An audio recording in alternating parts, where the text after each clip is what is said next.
कथा जब हम बार बार सुनेंगे तो भगवान की कथा के उबटन से अभिमान का मैल छूटेगा।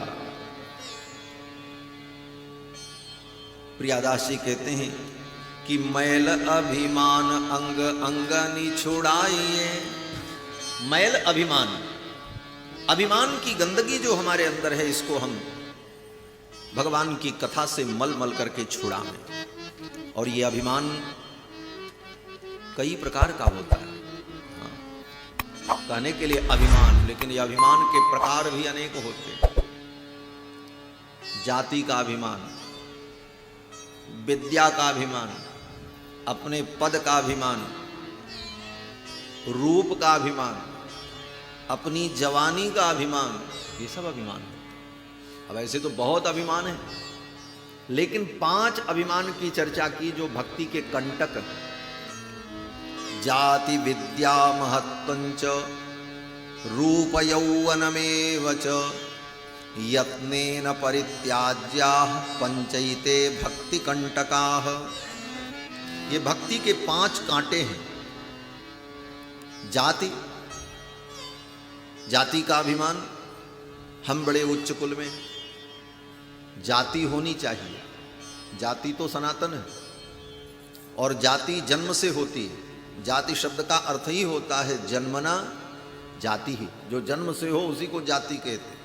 और जो जिस जाति में पैदा हो गया, जब तक वह नष्ट नहीं होगा तब तक उसकी जाति नहीं बदलेगी। बातें चाहे जो लोग कर लें, हम उस विषय में नहीं जाएंगे, लेकिन जाति जन्म से होती है और मृत्यु पर्यंत रहती है। जाति का अर्थ ही होता है जन्मना। अब जो वस्तु जिस जाति में उत्पन्न हुई है वो वस्तु वही रहेगी, उसकी जाति और प्रकृति खत्म नहीं हो सकती। तो जाति तो रहेगी, जातिगत व्यवहार भी रहेगा, लेकिन जातिगत अभिमान नहीं होना चाहिए। जाति का अभिमान न हो, हम बड़े श्रेष्ठ हैं, हम बड़े योग्य हैं, हम बड़े उच्च कुलीन हैं। इसीलिए भक्तों ने कहा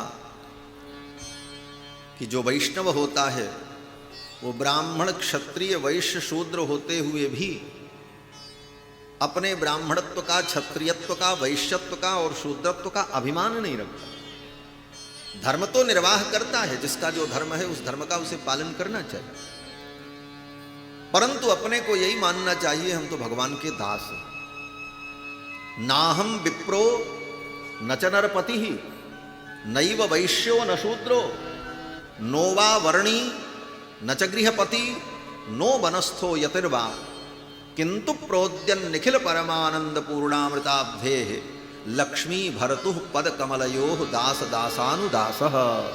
मैं भगवान का दास हूं, अनुसंधान ये होना चाहिए। तो जाति का अभिमान, जातिर्विद्या महत्वंच, विद्या का अभिमान, अपने महत्व का अभिमान, रूप यौवनमेव च, रूप का अभिमान, यौवन का अभिमान, ये 5 यत्नेन परित्याज्या, यत्न पूर्वक इनका त्याग करना चाहिए, क्योंकि ये भक्ति के 5 कांटे हैं। ये अभिमान हमारे जीवन से तभी जाएगा जब हम बार बार कथा सुनें, और कथा सुन करके उसका मनन करें। कथा में तो मक्खी भी बैठती है, कितनी मक्खियां बैठी रहती हैं, कीड़े भी आ जाते हैं, 2-3 घंटे बैठे रहते हैं, लेकिन उनके ऊपर कथा का प्रभाव नहीं होता। तो कीड़ा और मक्खी बनकर के भगवान की कथा में बैठने का मूल्य नहीं। भगवान की कथा को अपने हृदय में हम धारण करें, सुन करके, इसे श्रवण करके जीवन में परिवर्तन आवे।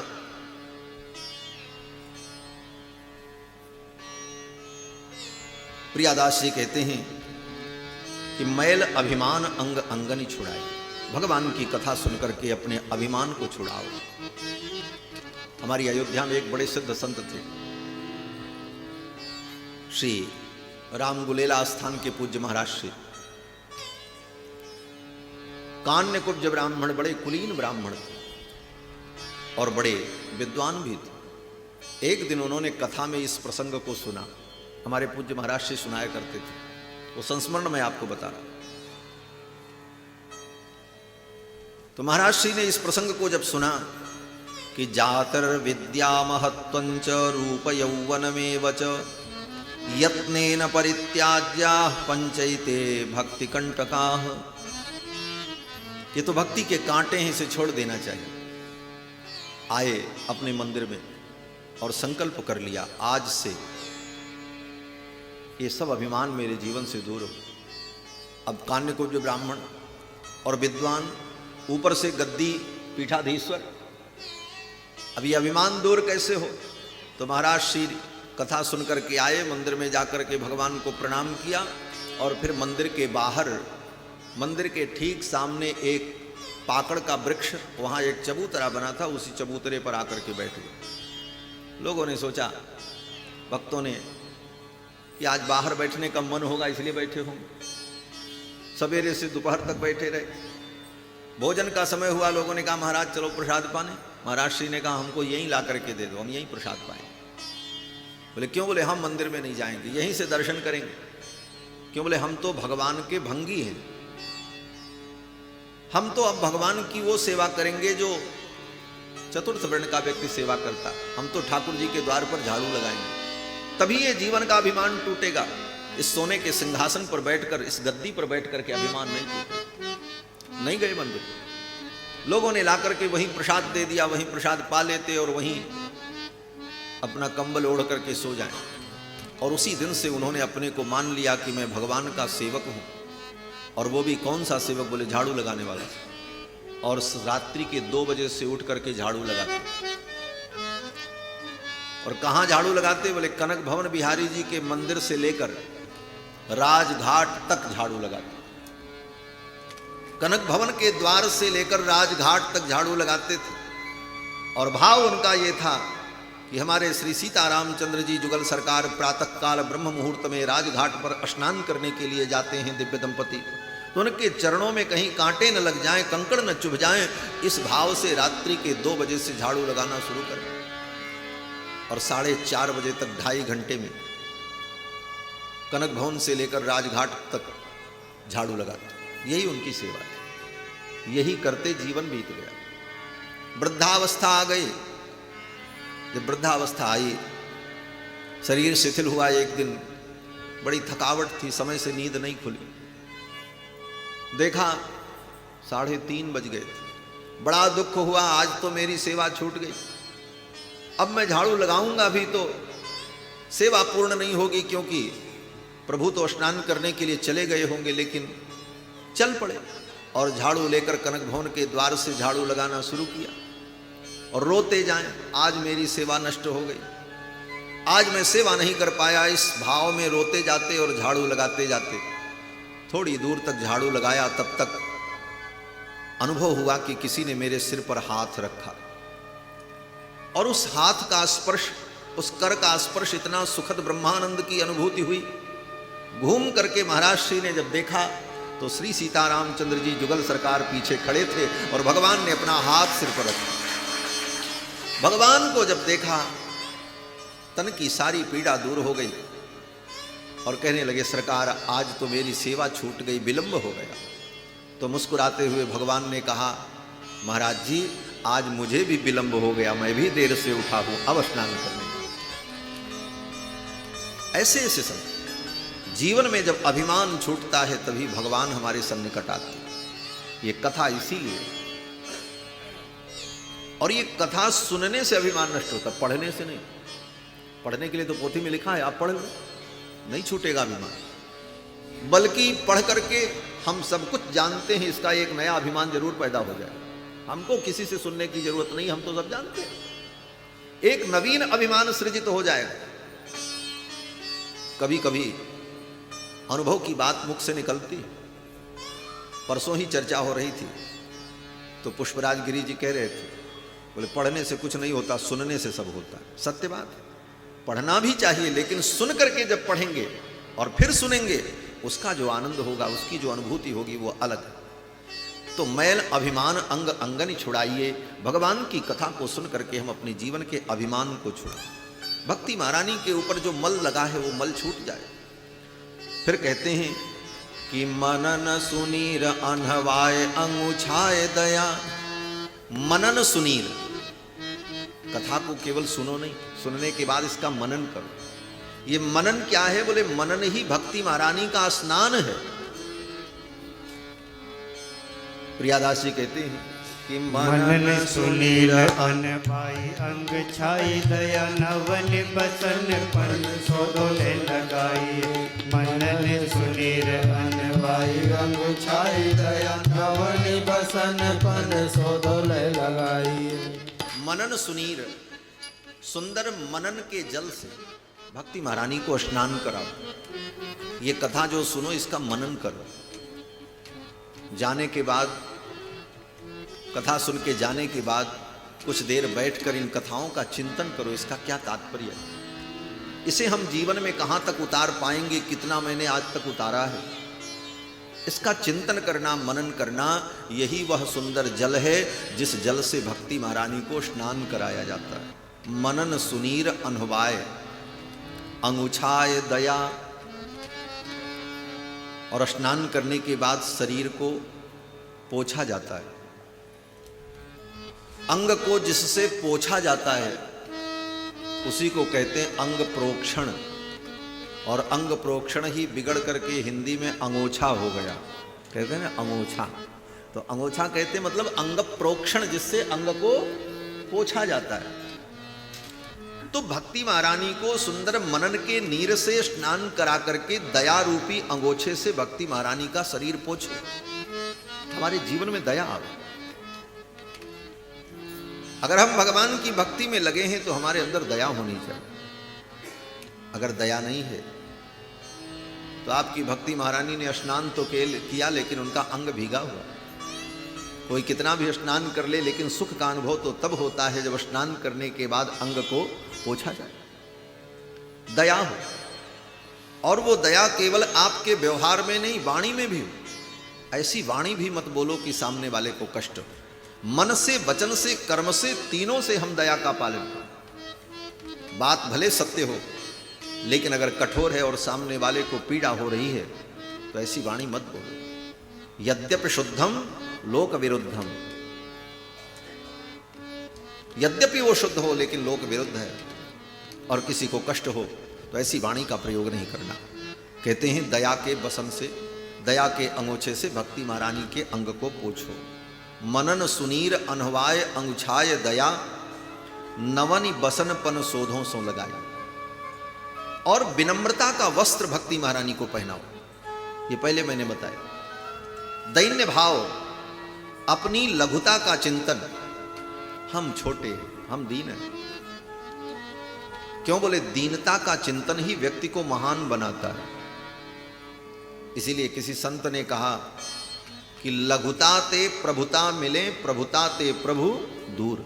जीवन में लघुता होगी तो आपको प्रभुता मिलेगी, और प्रभुता ही आ गई तो प्रभु आपसे दूर चले जाए। इसलिए जीवन में प्रभुता ना हो। और छोटे बन के रहने में बड़ा लाभ होता है। हमारे पूज्य स्वामी जी महाराज एक दोहा कहा करते थे। हम लोग तो सुन सुन करके सब याद कर लेते थे। ऐसे बहुत कुछ पढ़ने का थोड़ी मौका मिला, सुन करके केवल याद कर। स्वामी जी एक दोहा कहा करते थे कि रहीमन बड़े न होइए, बड़े भये कुछ ना है। बड़े मत बनने की कोशिश करो, बड़े बनने में कोई लाभ नहीं। क्यों बोले? छोटे बछड़ा पय पिए, बड़े भये भूस खाएं।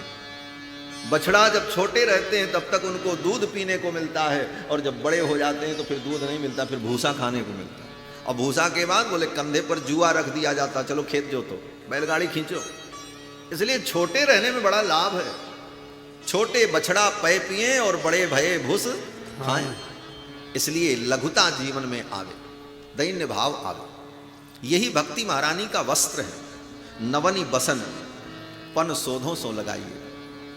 और प्रण, दृढ़ता। ये दृढ़ता जो है, दृढ़ता का पाउडर जिसको कहते हैं पुष्प का राग, पराग। भक्ति महारानी को स्नान कराने के बाद, वस्त्र पहनाने के बाद पन शोधों सो लगाए। पन माने प्रतिज्ञा, दृढ़ता। हमारी भक्ति में दृढ़ता हो, लचरपन न हो। आज 3 माला जब करते हैं, कल 1 माला किया, परसों कुछ नहीं, सारे नियम टूट गए। जो प्रण है तो प्रण है, वो दृढ़ता हमारी बनी रहे, तभी भक्ति आगे बढ़ती है। ये बड़ा महत्वपूर्ण छंद है जिसमें इन सारे विषयों का वर्णन प्रियादास जी ने किया। फिर कहते हैं आभरण नाम हरि साधु सेवा कर्ण फूल। भक्ति महारानी को फुलेल लगाया, स्नान कराया, उनके देह को पोछा, वस्त्र धारण कराया, पुष्प के पराग लगाए। बोले अब आभूषण पहनाओ।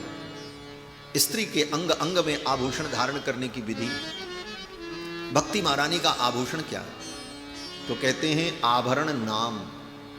भगवान का नाम ही भक्ति महारानी का आभरण है, श्रृंगार है। आप बहुत भक्ति करते हो लेकिन भगवान का नाम संकीर्तन नहीं करते, भगवान का नाम आपको प्रिय नहीं है। माला खूब जपते हो लेकिन भगवान का नाम संकीर्तन इसमें रुचि नहीं है, इसका मतलब भक्ति महारानी का श्रृंगार पूरा नहीं हुआ। आभरण नाम, भगवान का नाम ही भक्ति महारानी का आभरण है। आभरण नाम हरि साधु सेवा कर्ण फूल। हरि और साधु सेवा, भगवान की सेवा और भगवान के भक्तों की सेवा, ये दो चीज क्या है? बोले ये दो चीजें भक्ति महारानी के कान के कर्णफूल हैं। दाहिने कान का कर्णफूल क्या है? बोले भगवान की सेवा। और बाएं कान का कर्णफूल क्या है?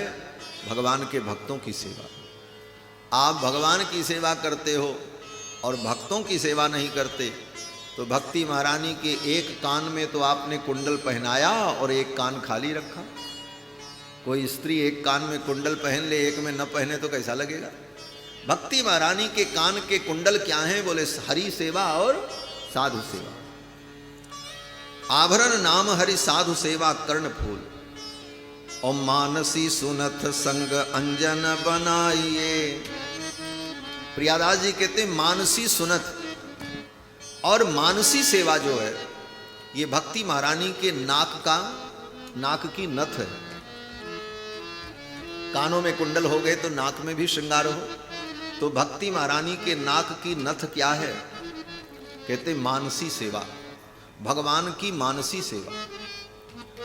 जो हम सेवा करते हैं भगवान की, चंदन अक्षत पुष्प धूप दीप नैवेद्य, यह सेवा तो करनी ही चाहिए, लेकिन इस सेवा के अतिरिक्त बैठकर शांत चित्त से मानसी सेवा भगवान की करनी चाहिए। मन से भगवान को स्नान कराओ, मन से ही भगवान को पुष्प चढ़ाओ, मन से ही भगवान को माला पहनाओ। ये मानसी सेवा का अभ्यास करना चाहिए। तो मानसी सेवा क्या है? बोले भक्ति महारानी के नाक की नथ है। मानसी सुनथ संग अंजन बनाइए। और संतों का संग करो। ये सब करो लेकिन संतों का संग अगर नहीं किया, बोले तो भक्ति महारानी के आंख में काजल नहीं लगा। संतों का संग ही भक्ति महारानी के आंख का काजल है। आभरण नाम हरि साधु सेवा कर्ण फूल। मानसी सुनत संग अंजन बनाई। आभरण नाम हरि साधु सेवा कर्ण फूल। मानसी सुनत संग अंजन लगाइए। भक्ति महारानी को सिंगार चारु बीरी चाह। भक्ति महारानी को सिंगार चारु बीरी चाह। रहे जो निहारी लहे लाल प्यारी गाई। भक्ति महारानी को सिंगार चारु बीरी चाह। रहे जो निहार लहे लाल प्यारी गाई। रहे जो निहार लाल प्यारी प्यारी गाई। रहे जो निहार लाल प्यारी गाई। प्रियादास जी कहते हैं भक्ति महारानी का ऐसा श्रृंगार करो, और जब भक्ति महारानी का ऐसा श्रृंगार हो जाए तब बोले अब भक्ति महारानी को पान का बीड़ा खिलाओ, स्वागत करो। पान का बीड़ा क्या है? तो कहते हैं भक्ति महारानी को सिंगार चारु बीरी चाह।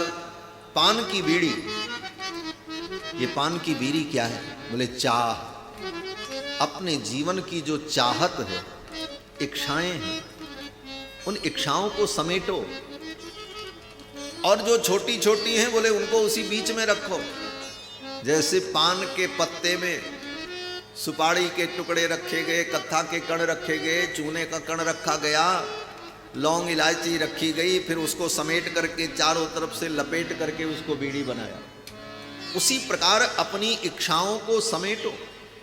जीवन की जो विविध चाहते हैं, चाह है, उस चाह को बटोर कर भक्ति महारानी को भोग लगा दो, समर्पण करो। अर्थात हमारे जीवन में निष्कामता, ये भक्ति महारानी का भोग है, पान की बीड़ी है। भक्ति महारानी को सिंगारो चारो बीरी, चाह रहे जो निहारी लहे लाल प्यारी गाई। ऐसी भक्ति महारानी का श्रृंगार अगर आपने अपने जीवन में किया तो भक्ति करना सफल हो, तभी भक्ति का आनंद होगा। और भक्तमाल में जिन भक्तों का चरित्र है, इन भक्तों ने अपने जीवन में भक्ति महारानी का ऐसा ही श्रृंगार किया। इसीलिए इन भक्तों की माला को भगवान अपने गले में धारण करते। कल हम सभी लोगों ने कर्माबाई के चरित्र को सुना था। श्री कर्माबाई ने भगवान को खिचड़ी का भोग लगाया और कर्माबाई की खिचड़ी भगवान को अत्यंत प्यारी। आज भी 56 भोग से पहले कर्माबाई की खिचड़ी भगवान को प्रिय लगती है। 56 भोग ते पहिल खींच कर्मा को भावे। इस 56 छंद में प्रियादास जी ने जिन जिन भक्तों का वर्णन किया, उन भक्तों में कर्माबाई की कथा तो हम आपने सुनी, लेकिन उसके आगे श्री नाभादास जी महाराज एक अद्भुत भक्त की कथा सुनाते हैं कि एक राजा की बेटी थी और एक जमींदार की बेटी थी। दोनों सहेली थी। एक दिन घर में गुरुजी आए और गुरुजी ने भगवान की खूब सेवा की अपने ठाकुर जी। सेवा देख करके इनके मन में भी सेवा का भाव जग गया। ऐसे मैं भी भगवान की सेवा करूं, लेकिन मेरे पास तो भगवान नहीं। तो गुरुजी से कहा, गुरुजी ये अपने भगवान हमको दे दो। गुरुजी ने कहा, बेटी ये जो मेरे भगवान हैं इनको तो मैं नहीं दे सकता, लेकिन तुम्हारे लिए मैं भगवान के विग्रह की व्यवस्था करूंगा। और गुरुजी गए, नदी के किनारे से 2 पत्थर के टुकड़े लेकर के आए और कपड़े में लपेट करके एक टुकड़ा जो है राजा की बेटी को दे दिया और एक जमींदार की बेटी को दे दिया। बोले इन्हीं की सेवा करो, ये तुम्हारे भगवान हैं। उन दोनों बेटियों ने पूछा कि इन भगवान का नाम क्या है, ये कौन से भगवान हैं? गोपाल जी हैं कि गोविंद जी हैं कि जगन्नाथ जी हैं कि बद्रीनाथ जी हैं, कौन भगवान है? अब गुरुजी क्या बोले, पत्थर का टुकड़ा ही था। तो गुरुजी ने कहा इनका नाम है सिलपिल्ले भगवान। क्या नाम है? सिलपिल्ले भगवान। ये भक्त भगवान का जो नाम रख देना वही नाम हो जाता। भगवान का नाम और रूप भक्तों के अधीन है। भगवान का रूप और नाम दोनों भक्त के अधीन है। भक्त जिस नाम से पुकारे भगवान उस नाम से सुन लेते, और जिस रूप में भगवान का भक्त ध्यान करे भगवान उसी रूप में प्रकट होते। इसीलिए भगवान भक्त से पूछते हैं तुमको कौन सा रूप प्रिय है। स्वयंभू मनु और शत्रुपा ने जब तप किया नैमिषारण्य में 23,000 वर्ष तक, भगवान प्रसन्न हुए और भगवान ने आकाशवाणी की, मांगु मांगु बर भई न भवानी। मांगो मांगो, वरदान मांगो, क्या चाहिए? तो स्वयंभू मनु और शत्रुपा ने कहा प्रभु मैं आपके रूप का दर्शन करना चाहता हूं। तो भगवान ने कहा मेरे तो कोई अनेक रूप हैं और कोई भी मेरा रूप नहीं। अब तुम्हें जिस रूप में दर्शन करना वो रूप बताओ, मैं उस रूप में दर्शन दे दूं। भगवान का रूप भी भक्त के अधीन होता है। भक्त जिस रूप में देखना चाहता है भगवान उसी रूप में दिखते हैं। तो भगवान ने ही पूछा तुम मुझे किस रूप में देखना चाहते हो? अभी प्रकट नहीं हुए, अभी केवल वाणी सुनाई पड़ रही। तो स्वयंभू मनु ने कहा प्रभु मैं तो आपके उस रूप का दर्शन करना चाहता हूं। कौन सा रूप? जो स्वरूप बस शिव मन माहे, जो स्वरूप बस शिव मन माहे, यही कारण मुनि जतन कराहे, यही कारण मुनि जतन कराहे। जो भुसुंडी मन मानस हंसा, जो भुसुंडी मन मानस हंसा, सगुन अगुन जेहि निगम प्रशंसा, सगुन अगुन जेहि निगम प्रशंसा। देखै हम स्वरूप भरि लोचन, देखै हम स्वरूप भरि लोचन, कृपा करो प्रणतारित मोचन, कृपा करो प्रणतारित मोचन। दंपति वचन परम प्रिय लागे, दंपति वचन परम प्रिय लागे, मृदुल विनीत प्रेम रस पागे, मृदुल विनीत प्रेम रस पागे। भगत बचल प्रभु कृपा निधाना, भगत बचल प्रभु कृपा निधाना। विश्ववास प्रगटे भगवाना, विश्ववास प्रगटे भगवाना। नील सरोरुह नीलमणि, नील नीरधर श्याम, नील सरोरुह नीलमणि, नील नीरधर श्याम। लागहि तन शोभान रखे, कोटि कोटि सतकाम, लागहि तन शोभान रखे, कोटि कोटि सतकाम, कोटि कोटि सतकाम, कोटि कोटि सतकाम। तो भगवान का रूप भी भक्त के अधीन है और भगवान का नाम भी भक्त के भाव के अधीन है। भक्त जो नाम रख दे भगवान का वही नाम हो जाता है। मथुरा से युद्ध छोड़ करके भगवान भाग करके कहां गए? बोले द्वारिकापुरी गए। तो द्वारिकापुरी में भक्तों ने उनका क्या नाम रखा? ये तो द्वारिकाधीश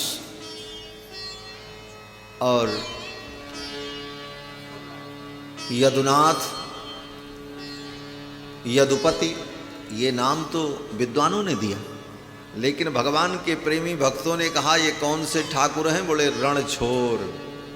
रण छोड़ करके भागे हैं, युद्ध छोड़ करके भागे, इसलिए नाम रख दिया रणछोर। तो वही नाम हो गया भगवान का, रणछोर राय।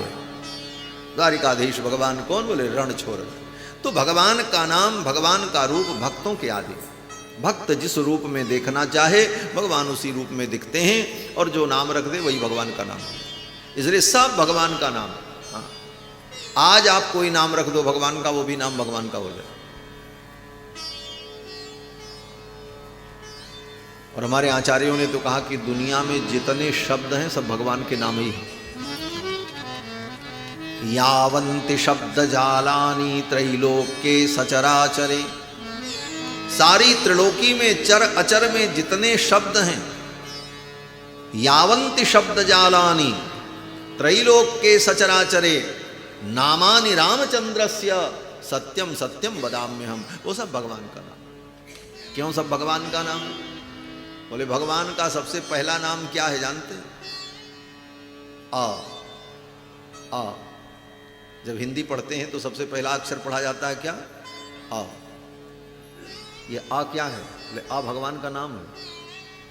सबसे पहली पढ़ाई होती है तो भगवान के नाम से शुरू होती है। और एक विशेषता कभी आपने ध्यान दिया?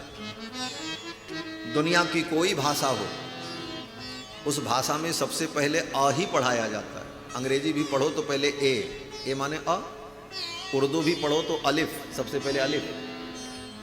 क्यों? बोले अ भगवान का नाम है। अकारार्थो विष्णु। और गीता में तो भगवान ने स्वयं कहा अक्षराणाम अकारोस्मि। अक्षरों में मैं अकार हूं। पहला अक्षर जो अ है वो भगवान का नाम है।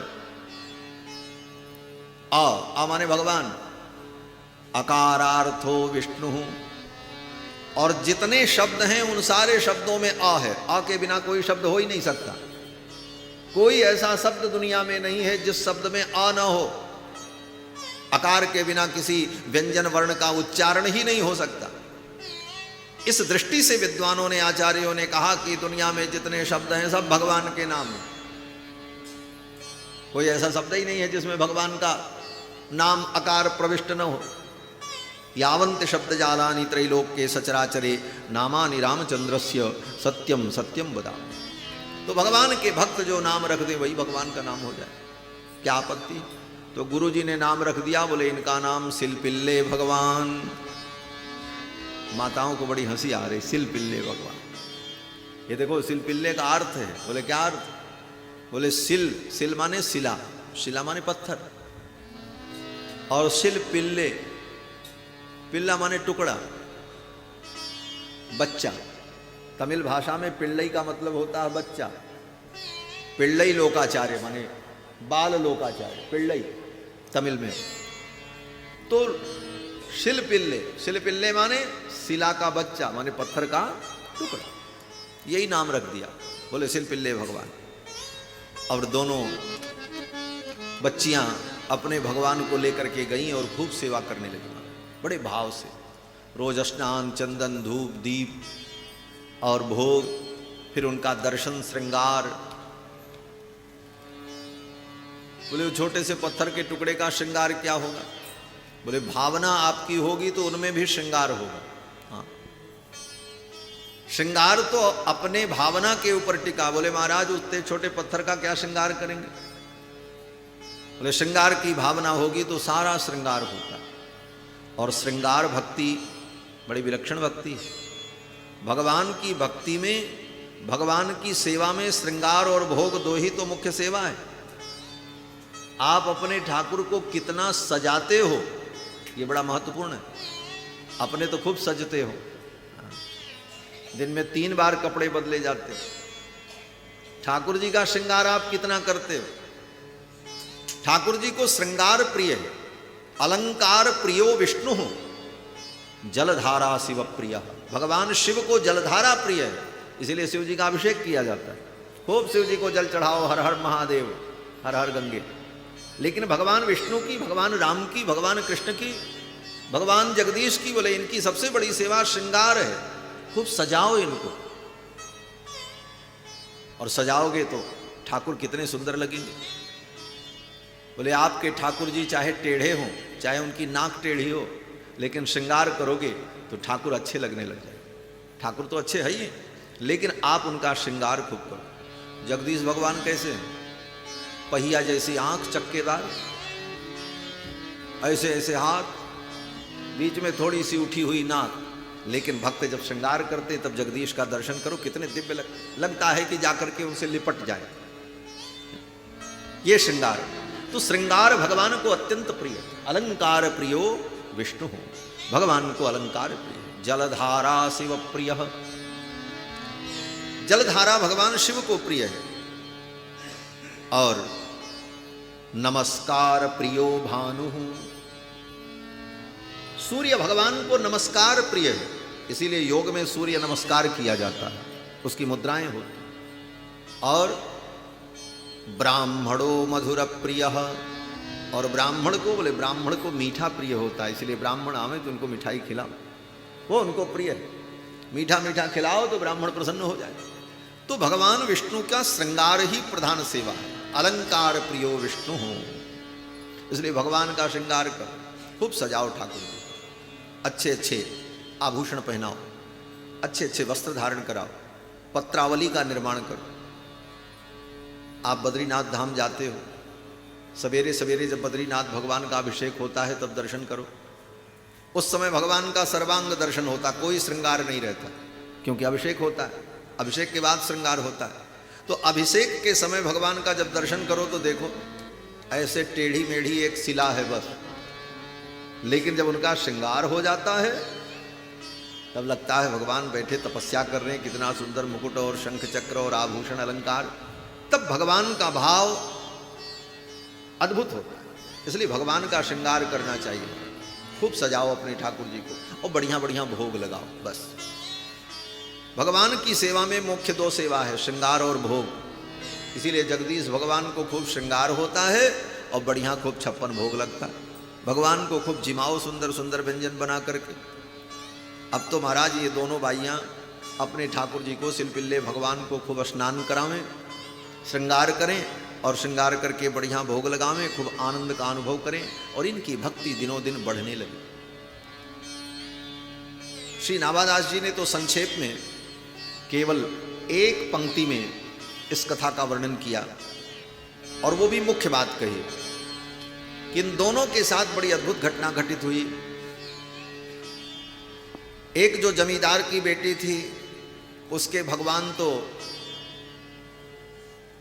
बंटवारे में भाई के घर में चले गए, और जो राजा की बेटी थी उसके भगवान को उसके पति ने उठा करके नदी में फेंक दिया। दोनों ये भक्ता अपने भगवान के वियोग में दुखी हुई, रोने लगी, मेरे भगवान चले गए, अब मैं क्या करूं। तो प्रियादास जी कहते हैं भक्ति अगर सच्ची हो तो भगवान चल करके आते। वो सिलपिल्ले भगवान, पत्थर का टुकड़ा, लेकिन भावना ऐसी दृढ़ थी कि दोनों भक्ताओं ने अपने भगवान को जब बुलाया कि हे मेरे सिलपिल्ले भगवान आप चले आओ, तो इतना कहते ही उनके सिलपिल्ले भगवान स्वयं आकर के छाती से लिपट गए और उनके पास आकर के गोद में बैठ गए। सिलपिल्ले के कहत कुंवर पे हरि चलिया में, सिलपिल्ले के कहत कुंवर पे हरि चलिया में, सिलपिल्ले के कहत कुंवर पे हरि चलिया में, सिलपिल्ले के कहत कुंवर पे हरि चलिया में। सिलपिल्ले के कहत कुंवरी पे हरि चली आए। सिलपिल्ले कहते ही भगवान उनके पास चल करके आए। नाभादास जी ने तो केवल इतनी कथा लिखी, लेकिन इस कथा का पूर्ण कथा का विस्तार श्री प्रियादास जी महाराज अपने कवित्त छंद में करते हैं। सिलपिल्ले भक्ता उभय बाई, सिलपिल्ले भक्ता उभय बाई, सोई कथा सुनो एक, एक निप सोता एक, सुता जिम्मेदार की। सिलपिल्ले भक्ता उभय बाई सोई कथा सुनो, एक निप सोता एक, सुता जिम्मेदार की। आए गुरु घर देखी, सेवा ठीक बैठी जाई, कही ललचाई पूजा कीजे सुकुमार की। आए गुरु घर देखे, सेवा ठीक बैठी जाई, कहीं ललचाई पूजा कीजे सुकुमार की। आए गुरु घर देखी। इनके घर पर गुरु जी आए और संयोग से जो राजा के गुरु थे वही जमींदार के भी गुरु थे। गुरु जी आए और गुरु जी ने भगवान की सेवा की, और इस सेवा को देख करके इन बच्चियों के मन में लालच उत्पन्न हुआ कि मैं भी भगवान की सेवा करूं। कही ललचाई पूजा कीजे सुकुमार की। भगवान की सेवा देख करके ही सेवा का मन होता है, इसलिए जब तक हम सेवा कर नहीं सकते तब तक सेवा का दर्शन करना चाहिए। घर में बड़े लोग पूजा करें तो बाकी लोगों को बैठकर दर्शन करना चाहिए, जिससे हृदय में सेवा का भाव दृढ़ हो। इनके मन में सेवा का भाव पैदा हुआ। गुरुजी ने लाकर के शिला के 2 टुकड़े दे दिए। प्रियादास जी कहते हैं कि दियो शिला टूक, दियो शिला टूक लैके नाम कह दियो वही, कीजिए लगाई मन मति भव पार है।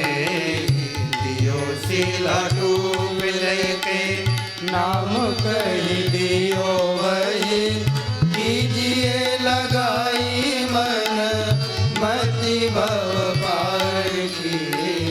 करत करत अनुराग बढ़ गयो भारी, पढ़िए विचित्र रीति यही शोभा सार है। करत करत अनुराग बढ़ गयो भारी, बड़िए विचित्र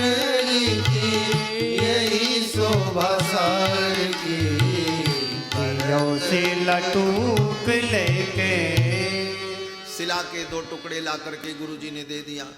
अब दोनों सेवा करने लगे। सेवा करते करते अनुराग बढ़ा। सेवा करते करते अनुराग बढ़ता है। पहले तो मन नहीं लगता, लेकिन धीरे धीरे सेवा करते करते अनुराग, प्रेम अपने आप भगवान की कृपा से बढ़ता है। करत करत अनुराग बढ़ गयो भारी, बड़े ये विचित्र रीति यही शोभा सारी। श्री प्रियादास जी कहते हैं कि पिछले कवित्व में तो दोनों के भक्ति के शुभारंभ का हमने वर्णन किया। अब दोनों की न्यारी न्यारी कथा, न्यारी न्यारी कथा मतलब अलग अलग कथा। पहले तो जमींदार की बेटी के साथ क्या घटना हुई इसका वर्णन करते हैं कि जमींदार की जो सुता थी उसके 2 भाई थे,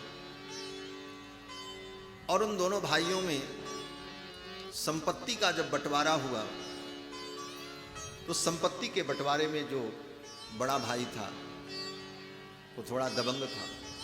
वो बहुत सारी सामग्री बिना बताए घर से उठा करके लेकर के बंटवारे में अपने घर चला गया। उसी में जमींदार की जो बेटी थी उसके भगवान का जो डिब्बा था, संपुट था, वो भी साथ में चला गया। जिमीदार सोता ताके भय ओ भाई रे, आपस में बैर गाँव मारो सब चीजिए। जमींदार सोता ताके भय ओ भाई रहे, आपस में बैर गाँव मारो सब चीजिए। तामे गई सेवा इन बड़ोई कलेस कियो, जियो नाही जात खान पान कैसे कीजिए। तामे गई सेवा इन बड़ोई कलेस कियो, जियो नहीं जात खान पान कैसे कीजिए। रहे बंटवारे में सामान में भगवान भी चले गए। प्रियादास जी कहते हैं सेवा छूट गई। अब उस जमींदार की बेटी को बड़ा दुख हुआ। तामे गई सेवा इन बड़ोई कलेश भयो। भगवान की सेवा छूट गई, इस बात का बहुत बड़ा क्लेश हुआ। और उस बेटी ने अन्न जल सब कुछ त्याग दिया। बिना भगवान को भोग लगाए मैं कैसे खाऊं? भक्त का ये प्रण होना चाहिए, बिना भगवान को भोग लगाए हमें कुछ नहीं ग्रहण करना। भगवान को तो बैठा दिया एक किनारे, और भगवान को एक छोटी सी कटोरी में इलायची दाना और मिश्री के 4 दाने और किशमिश के 4 दाने रख करके तुलसी डाल करके कटोरी में भगवान को भोग लगा दिया, और अपने थाली भर बैठ करके खा रहे हैं। ये भक्ति नहीं। ये भावना करो भगवान भी पाते हैं, उनको भी उसी प्रकार भोग लगाओ। बढ़िया थाली सजा करके सारी वस्तुओं को रखकर, और उतनी देर तक भोग लगाओ, ये भावना करके कि भगवान इतनी देर पाते हैं। आपको पाने में देर लगता है, 1 सेकंड में आप थोड़ी खा सकते हो, तो भगवान कैसे खा लेंगे? उनको भी उसी भावना से भोग लगाना चाहिए। इसीलिए कहा है शास्त्र में कि यथा देहे तथा देवे, देहे देवे यथा तथा। अपने देह के साथ आप जैसा व्यवहार करते हो वैसा व्यवहार भगवान के। आपको खाने में 10 मिनट लगता है, 15 मिनट, तो भगवान को भी भोग 10 मिनट में लगेगा। क्यों? बोले आपके भगवान आपके जैसे ही हैं। जदन्नः पुरुषो भवति तदन्नास तस्य देवता। जो व्यक्ति जैसा होता है उसके देवता भी वैसे ही होते हैं। तो भगवान को भी उतनी देर भोग लगे।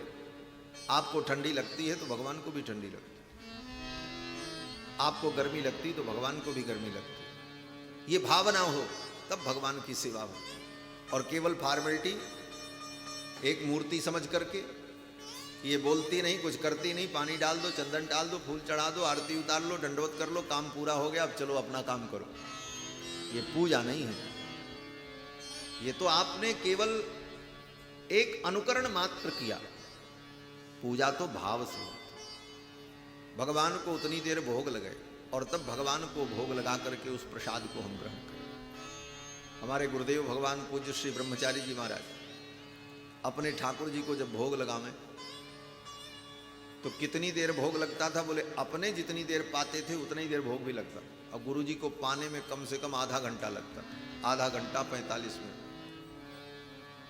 और पाने में आधा घंटा 45 मिनट क्यों लगे? बोले चुपचाप पा लें तब तो 10 मिनट में पा लें, लेकिन जब पाने बैठे तो हम लोग सब साथ में बैठे तो कुछ न कुछ बात करते रहें, बीच में वेद शास्त्र की चर्चा भी करते रहें और हाथ में कवर लिए रहें, बतियाते रहें, और यही करते करते आधे घंटे 45 मिनट बीत जाता था। तो भगवान को भी ऐसे ही भोग लगाते थे गुरु। भगवान को भोग रख जाए तो सारी पढ़ाई पूरी हो जाने के बाद सूत्र ग्रंथ, संहिता ग्रंथ, व्याकरण के ग्रंथ, गणित के ग्रंथ सब पढ़ाते थे गुरु। अलग अलग विद्यार्थियों के अलग अलग पाठ होते थे। जिसका जो पाठ था सब पाठ जब पूरा हो जाए तब हो कि अब भगवान को भोग लगे। तब भगवान के सामने जब भोग रखा जाए तो भोग रखने के बाद गुरुजी कहते थे अब रामायण खोलो। फिर रामचरितमानस लेकर के गुरुजी बैठे। विद्यार्थी लोग बैठते थे, गुरुजी को तो पूरी रामचरितमानस आद्योपांत कंठस्थ थी। तब रामचरितमानस की पढ़ाई होती थी सबसे अंत में।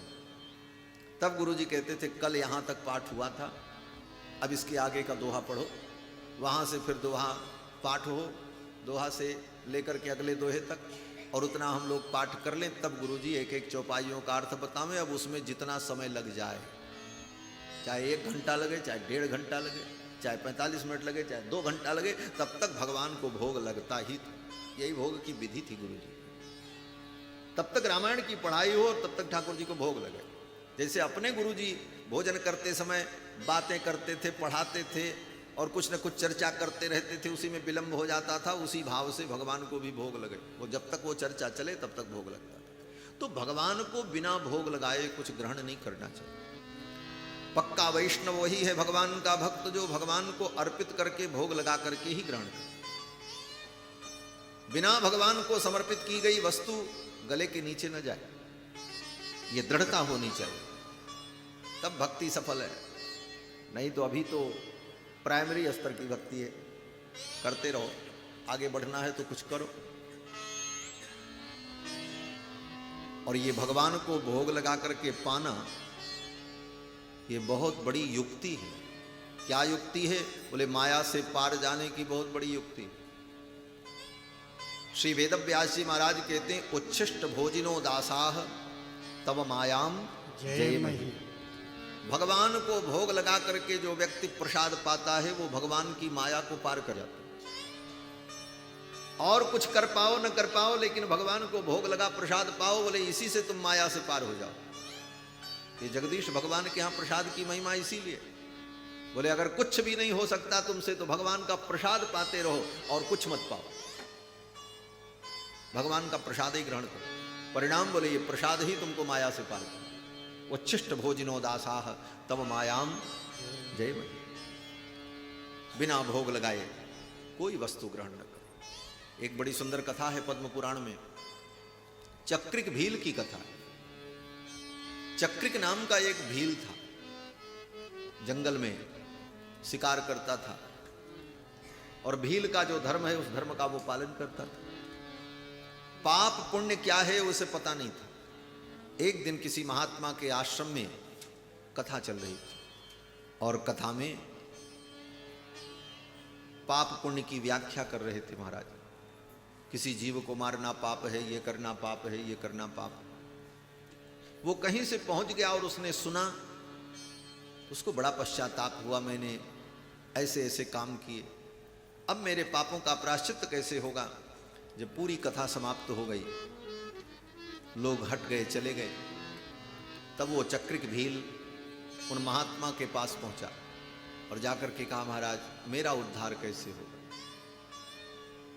मैं क्या करूं, मैंने बड़े पाप किए, बड़े कुकर्म किए, बड़े कुकृत्य किए, मेरे उद्धार का भी कोई उपाय बताओ। तो महात्मा ने सोचा ये चक्रिक भील है, जीवन भर तो ये हिंसा ही किया है, जीवन भर यही सारे काम किए, अब इसकी प्रवृत्ति तो बदल नहीं सकती और सारे नियमों का ये पालन नहीं कर सकता, तो इसको कोई एक नियम हम बता दें उस नियम का ये पालन कर ले तो इसका कल्याण हो। तो महात्मा ने क्या किया, बोले कथा हो रही थी तो कथा व्यास पीठ पर लोग कुछ न कुछ ला करके चढ़ाते हैं, कोई फूल चढ़ाता है, कोई दक्षिणा चढ़ाता है। कोई व्यक्ति व्यास पीठ पर लड्डू गोपाल जी की एक छोटी सी मूर्ति चढ़ा गया था पीतल की। तो महात्मा जी ने क्या किया, बोले वही लड्डू गोपाल जी की मूर्ति चक्रिक भील को दे दे, बोले ले जाओ इनकी सेवा करना। चक्रिक भील ने कहा सेवा क्या होती हमको पता ही नहीं, क्या करेंगे हम। तो महात्मा ने कहा तुम केवल एक काम करना, इनको अपने पास रखना, बस ये भगवान है, और जो कुछ तुम खाना पहले इनको खिला देना, भोग लगा देना। तो कैसे भोग लगेगा, क्या क्या भोग लगाएंगे। गुरुजी ने सोचा केवल हम इतना बताएंगे कि इनको भोग लगा करके खाना, तो ये तो पता नहीं क्या क्या भोग लगाएगा, क्योंकि उसकी खाने की जो आदत थी, जंगली प्राणी भील। तो गुरुजी ने एक नियम बता दिया। गुरुजी ने कहा देखो ये मांस मछली अपवित्र पदार्थ भोग मत लगाना, फल अन्न पवित्र चीजें, पवित्र की परिभाषा भी बता दी। और ये मधुर चीजें भगवान को अत्यंत प्रिय है, इसलिए मीठी वस्तु विशेष रूप से भोग लगाना, क्योंकि भगवान को मधुर वस्तु बहुत प्रिय है, क्योंकि भगवान में तो मधुरता ही भरी है ऊपर से नीचे तक। ठाकुर जी के अंदर एक ही रस तो है, मधुर रस। इसीलिए भक्तों ने कहा मधुराधिपते रखिलम मधुरम अधरम मधुरम बदनम मधुरम। उनका अधर भी मधुर, बदन भी मधुर, उनका चलना भी मधुर, उनका बोलना भी मधुर। मधुराधिपते रखिलम मधुरम। गुरुजी ने कहा इनको मधुर मधुर भोग लगा। चक्रिक भील ने कहा ठीक। अब वो बेचारा गया, भगवान की सेवा करने लगा। क्या सेवा करे, बोले बस कहीं से फल ले आवे, कभी कोई मीठा फल, कभी कोई मीठा फल, और वही भगवान को अर्पित करके अपने ग्रहण कर लेता।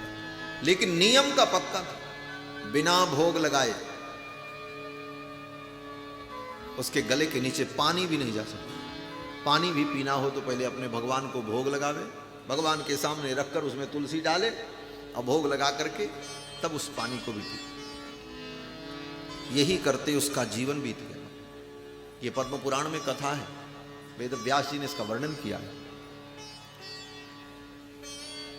करते करते उसका जीवन बीत गया। वृद्धावस्था आई, एक दिन बहुत बीमार पड़ा, 3-4 दिन तक बिस्तर पर ही पड़ा रहा, न कुछ खाया न कुछ पिया।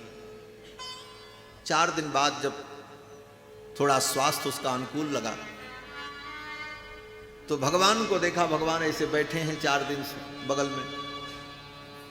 याद आई 4 दिन हो गए, भगवान को मैंने भोग नहीं लगाया, ये तो बालक हैं, इनको भूख लगी होगी। हिम्मत करके निकला कि कुछ फल ढूंढ करके ले आवे। वर्षा ऋतु थी, खूब पानी बरस रहा था, कहीं भी एक भी फल नहीं मिला। रास्ते में एक जामुन का पेड़ दिखाई पड़ा। जामुन के पेड़ पर दृष्टि गई तो देखा एक जामुन का फल पका हुआ दिख रहा, बाकी जामुन जो थी वो भी हरी हरी थी, कुछ गुलाबी कलर की हो गई थी, एक पका हुआ फल दिखा बस। उस चक्रिक भील ने सोचा ये फल तो कच्चे हैं, भगवान को प्रिय नहीं होंगे, इसमें तो मिठास होगी नहीं, पक जाए तो इसमें मिठास होगी, और एक ही फल दिखा पका। बड़े मुश्किल से किसी प्रकार उस फल को वो तोड़ पाया, लेकिन मन में संदेह हुआ कि अगर मीठा नहीं होगा तो भगवान को कैसे मैं भोग अर्पण करूंगा, इसकी जांच कर लूं कि ये मीठा है कि नहीं। लेकिन एक ही फल अगर उसका स्वाद लें तो फिर भगवान के लिए कहां बचेगा। जैसे सबरी पहले फल का परीक्षण करती थी तब भगवान के लिए रखती थी, ये भी सबर जाति का था, भील था। फल को लिया एक ही जामुन, अब उसका स्वाद कैसे समझ में आवे।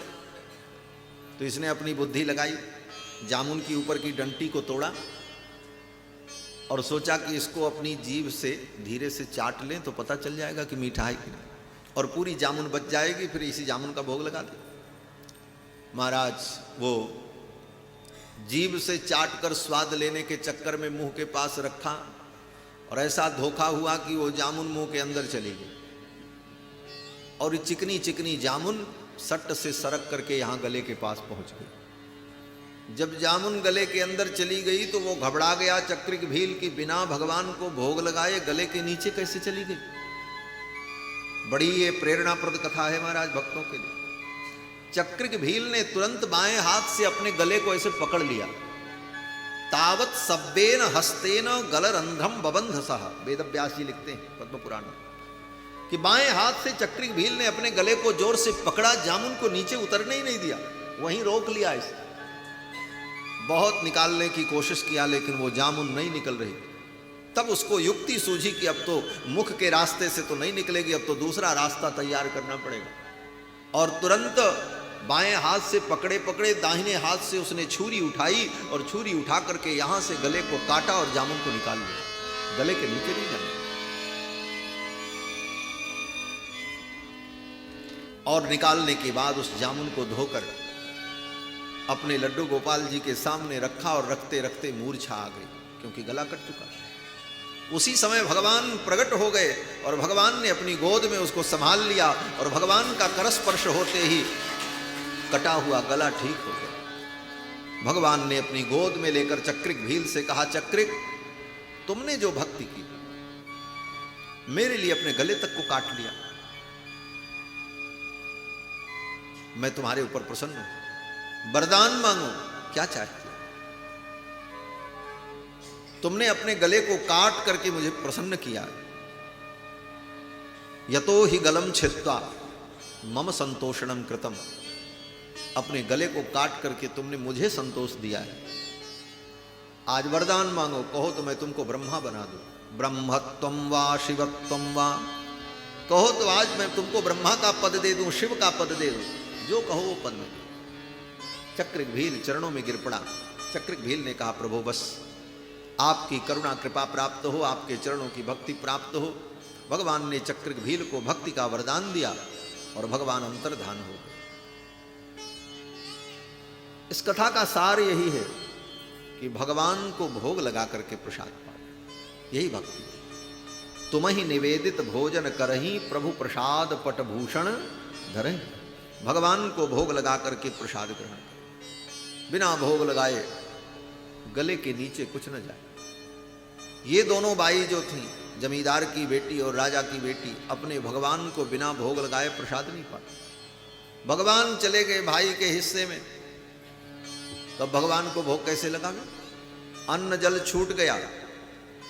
प्रियादास जी कहते हैं, जियो नाही जात खान पान कैसे कीजिए, बिना भगवान को भोग लगाए कैसे खाए कैसे पिए। जब 4 दिन बीत गए तो गांव के लोगों ने उससे कहा, बेटी ऐसा करो, जब तुम भगवान के बिना नहीं रह सकती तो चली जाओ उस भाई के यहाँ, तुम्हारा भाई ही तो है। भले दोनों भाइयों में झगड़ा है, तुम इस भाई के यहाँ रहती हो, वो भी तो तुम्हारा भाई है। जा करके अपने भगवान को मांग लो, लेकर के चली आओ। चल पड़ी, अपने उस बड़े भाई के घर पहुंची जिसके घर भगवान चले गए थे सामान। प्रियादास जी कहते हैं, गई वाही गांव, गई वही गांव जहाँ दूसरो जुभाई रहे, बैठे हो अथाई माजे कही वही बात है। गई वही गाँव जहाँ दूसरो जुभाई रहे, बैठो अथाई माजे कही वही बात है। गई वही गांव जहाँ। दूसरे गांव में उसको हिस्सा मिला था, क्योंकि जमींदारी में तो जमीन का बंटवारा हुआ, तो एक भाई इस गांव में, दूसरा उस गांव में। पहुंची तो बड़ा भाई थोड़ा बड़ा क्रोधी स्वभाव का था, क्रूर था। अपने दरवाजे पर अपने लोगों के साथ बैठा था, उसका दरबार लगा हुआ था, अथाई में बैठा था। बहन पहुंची तो बहन ने जाकर के कहा, भैया आपकी और उनकी लड़ाई आपस में है, मुझसे तो कोई लड़ाई नहीं। बंटवारे में मेरे भगवान आपके घर में आ गए हैं, मेरे भगवान को मुझे दे दो, मैं अपने भगवान को लेने आई। तो वहां जितने लोग बैठे थे वो सब सुन करके हंसी उड़ाने लगे उसकी, बड़ी भगवान की भक्ता बनी। भाई ने तो हंसी नहीं उड़ाई, लेकिन भाई ने उसकी भक्ति का, उसके प्रेम का कोई आदर नहीं किया। भाई ने कहा, भगवान से अगर तुम्हें इतना ही प्रेम है तो जाओ भीतर चली जाओ घर में। हमारे यहाँ वो बहुत सारे भगवान रखे हुए, मूर्तियाँ रखी हैं, देख लो तुम्हारे जो भगवान हो उनको तुम उठा लेना। लेवो जो पिछान तहाँ बैठे एक ठौर प्रभु, एक ही ठौर पर, एक ही जगह पर सारे भगवान रखे हुए हैं, सारी मूर्तियाँ रखी हैं जो वहाँ से आई हैं। उसमें जो तुम्हारे भगवान हो उनको तुम पहचान लो और ले लेना। लेबो जो पिछानी ताही बैठे एक ठोर प्रभु, बोली उठो को बोली लीजे प्रीति गात है। लेबो जो पिछानी ताही बैठे एक ठौर प्रभु, बोली उठ को बोली लीजे प्रीति गात है। लेबो जो पिछानी भाई ने कहा लेवू जो पिछानी तहाँ बैठे एक ठौर प्रभु। सब भगवान एक जगह बैठे हैं, जाकर के तुम अपने भगवान को पहचान लो और ले लो। वो बेचारी घर की ओर जाने लगी कि चलो ढूंढते हैं भगवान मिल जाए। लेकिन ज्यों ही 2 कदम आगे चली तब तक वहां जो बैठे लोग थे, भक्ति का उपहास करने वाले लोग अधिक होते हैं संसार। उसी में कोई व्यक्ति बैठा था, वो बोल पड़ा। उसने कहा कि अगर इतनी ही भक्ति है, भगवान से इतना प्रेम है, तो जब तुम भगवान के लिए चल करके यहां तक चली आई तो यहीं से तुम अपने भगवान को बुला लो, भगवान भीतर से बाहर चले आए, तुमको जाने की क्या जरूरत। यहीं से बुला लो, भगवान तुम्हारे पास चल करके आएंगे। उठो को बोल लीजिए प्रीति गात हैं, बुला लो, तुम्हारे भगवान तुम्हारे पास चल करके आ जाए। ये बात सुनकर उस बाई को बड़ा दुख हो, उसकी भक्ति को चुनौती दे दिया कि अगर तुम्हारे अंदर भक्ति है, तुम्हारे अंदर प्रेम है, तो तुम बुलाओ अपने भगवान को और तुम्हारे भगवान आ जाएं। इन वचनों को सुनकर उस बाई की आंखें भरी आई। प्रियादास जी कहते हैं, भई आँखी राते लागी हाटी में को छाती सो, पुकारी सूर्य आरत सो मानो तन पात है। भई आँखी राती लागी हाटी में को छाती सो, पुकारी सूर्य आरत सो मानो तन पात है। आँखी राती लागी, आंखों में आंसू आ गए। प्रियादास जी कहते हैं आंखों के सामने अंधेरा छा गया, मानो आंखों में रात आ गई। लागी फाटबे को छाती, हृदय मानो फटने लगा। मेरी भक्ति को, मेरी भावना को, मेरे अनुराग को चुनौती दी। और वहीं से वो रो करके पुकारी अपने भगवान को, हे सिलपिल्ले भगवान, आज मेरी भक्ति को चुनौती हुई है, हे सिलपिल्ले भगवान आप आ जाओ। ऐसा कह करके रो करके उस बाई ने पुकारा। तब तक लोगों ने क्या देखा कि भगवान जिस संपुट में, जिस गठरी में बंधे थे, वो गठरी अपने आप आकर के उस बाई के हृदय से चिपक गई। भगवान स्वयं चल करके चले आए। ये आई लागे सब दुख दूर भागे को, बड़े भाग जागे घर आई ना समात है। ये आई लागे सब दुख दूर भागे को, बड़े भाग जागे घर आई ना समात है। ये आई लागे सब, ये आई लागे सब। भगवान आए और आकर के हृदय में लग गए। दुख दूर भागे, उस बाई का दुख दूर हो गया, भाग जागे।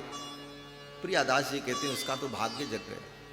भगवान आ गए और अपने भगवान को लेकर के अपने घर आई, परम आनंदित हुए। ये कलयुग की घटना, ये कोई सतयुग त्रेता की घटना नहीं, और इसी धरती की, और कहीं दूर की नहीं, राजस्थान। उस बाई के लिए भगवान चल करके आए। प्रियादास जी कहते हैं ये तो जमींदार के बेटी की कथा थी। जो राजा की बेटी थी उसके साथ क्या घटना हुई, वो भी सिलपिल्ले भगवान की सेवा करती थी, उसके पास भी यही सिलपिल्ले भगवान थे। तो प्रियादास जी कहते हैं, सुनो नृप सोता बात भक्ति गात गात पगी। सुनो नृप सोता बात भक्ति गात गात बगी। भगी सब विषय वृत्ति सेवा अनुरागी है।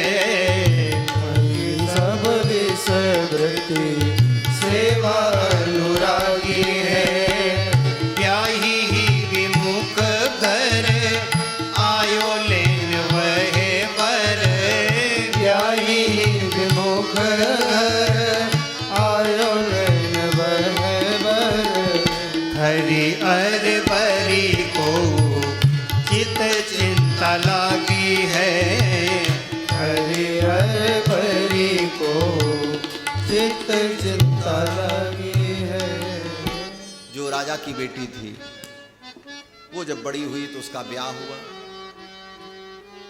और संजोग से जिसके साथ ब्याह हुआ वो पति नास्तिक था, भगवान में उसकी कोई रुचि नहीं थी। प्रियादास जी कहते हैं, ब्याही ही विमुख घर, जो भगवान से विमुख हो ऐसे व्यक्ति से उसका ब्याह हो गया। प्रारब्ध का खेल था।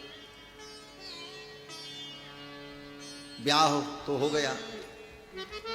ब्याह के बाद कुछ दिन तक वो बेटी अपने नैहर में ही थी। जब विदाई का समय आया, पहले तो ऐसे ब्याह होता था, पहले ब्याह हो जाता था, फिर ब्याह के 5 वर्ष बाद विदाई होती थी, 7 वर्ष बाद विदाई होती। जब विदाई का समय आया तो वर बहू को विदा कराने आया, पालकी सजी, अपने भगवान को लेकर, सिलपिल्ले भगवान को लेकर के वो राजा की बेटी पालकी में बैठी और सामने उसका पति भी उसी पालकी में बैठा। वर वधू की विदाई हुई, दोनों चल पड़े।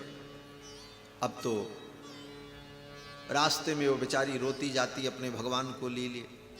एक तो अपने घर से विदा हो रही थी इसलिए रोना आ रहा था, और दूसरी बात पर उसे रोना इसलिए आ रहा था कि मैं जहाँ जा रही हूँ वहाँ के लोग भगवान से विमुख हैं, भगवान की भक्ति नहीं है, मैं भगवान की सेवा कैसे करूँगी, मेरे जीवन का निर्वाह कैसे होगा।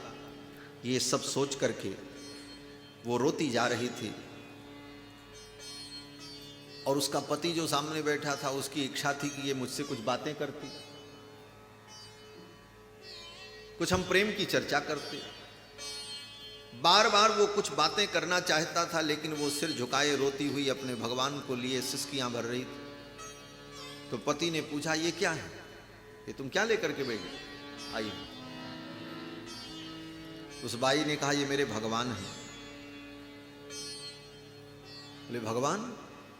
बोले हाँ, मैं इनकी पूजा करती हूं, ये मेरे भगवान हैं, मेरे ठाकुर जी। तो पति को लगा कि ये दिन भर भगवान की पूजा करेगी, ये भगवान की आरती उतारेगी, तो ये मुझसे प्रेम कब करेगी? फिर तो दिन भर ये पूजा पाठ करती रहेगी। मैंने जिस सुख के लिए गृहस्थ जीवन में विवाह किया वो सुख मुझे नहीं होगा। और उसे लगा, उस नास्तिक को, उस विमुख को ये लगा कि भगवान ही हमारे और इसके प्रेम में बाधक है।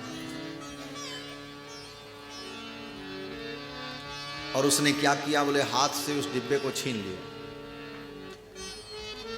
बाई ने कहा, ये मेरे भगवान हैं, इनको मत आप कुछ करो, मेरे पास रहने दो। छीन लिया। बोले भगवान भगवान भगवान क्या होता है? क्या तू भगवान की पूजा करेगी? और इतना कहते हुए भगवान के उस डिब्बे को छीन करके उसके पति ने फेंक दिया। बगल में एक नदी बह रही थी, उसी नदी में उठा करके फेंक दिया।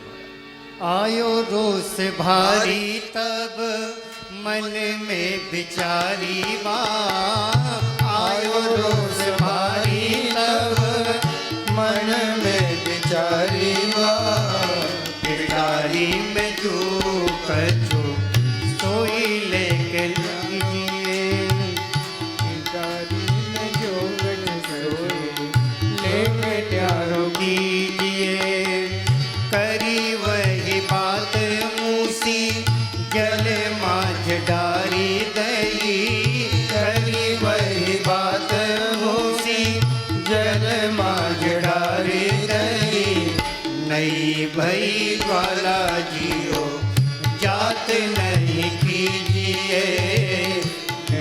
भई ज्वाला जियो जात नहीं कीजिए। उस बाई के भगवान को लेकर उसके पति ने पानी में फेंक दिया, नदी में फेंक दिया, वो भी बहती हुई नदी में।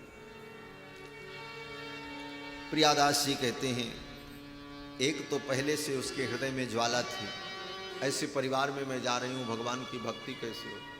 उससे बड़ी विपत्ति उसके भगवान को ही छीन करके फेंक दिया। अब तो बेचारी बड़ी दुखी भई, रोने लगी, मेरे भगवान को आपने क्यों फेंका, मेरे भगवान को ले आओ। पति ने डांटा, चुप हो जाओ, बड़ी भक्तिन बनी है, चुपचाप जैसा मैं कहता हूं वैसा करो। बेचारी डर गई, कुछ बोली नहीं, रोती रही और पालकी में बैठी ससुराल पहुंची। किसी को यह पता नहीं चला, रो रही थी। सास को ससुर को पता चला कि भाई विदा होकर के आई है इसलिए रो रही हूं। लोग घर में ले गए, कुछ देर रीत रस्म हुई और रीत रस्म जब समाप्त हुई तो सासू ने, ननद ने कहा कुछ खा लो बेटी।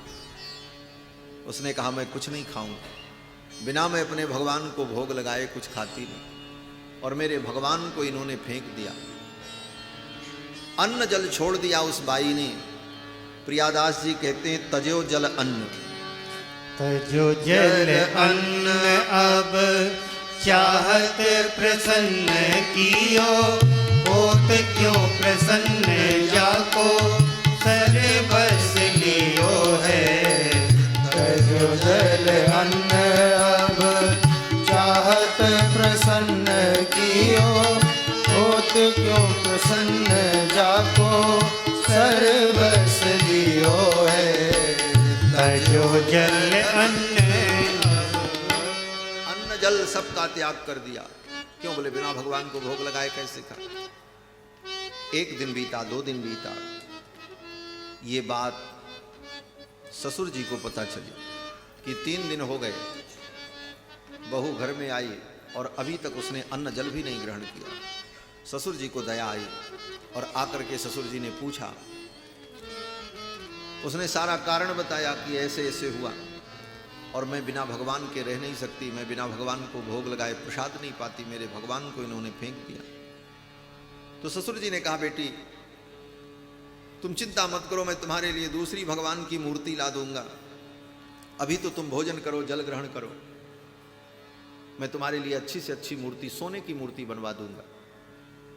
तो बहू ने उत्तर दिया, बहू ने कहा अब आप हमको प्रसन्न करना चाहते हैं, जिसका सर्वस्व छीन लिया जाए उसको अन्न जल दे करके प्रसन्न किया जा सकता है। भक्त के लिए भगवान ही सर्वस्व होते।